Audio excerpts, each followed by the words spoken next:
Today I'm going to show you how to make cheese and bacon turnovers. You will need 320 grams of puff pastry, 4 rashers of back bacon, or you can use 6 rashers of streaky, 100 grams of cheddar cheese, and 1 egg.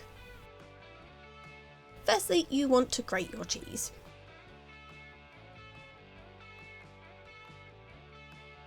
Then roll out your puff pastry. And then you want to cut your pastry into 6 equal squares.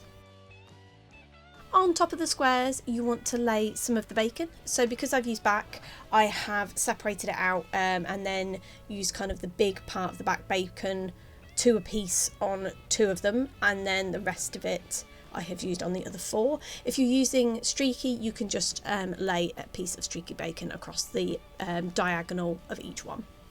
And then top each one with your cheddar cheese. And then you want to fold the corner into the middle.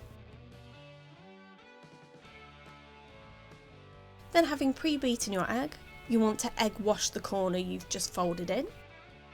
And then fold in the other corner to overlap the corner that you folded in. And then with the remaining egg, you just want to egg wash the top of the pastry. And then pop these on a pre-lined baking tray. And pop in a preheated oven at gas mark 6, 200 degrees centigrade or 180 fan assisted for 16 to 20 minutes. And there you have it. That's how you make cheese and bacon turnovers.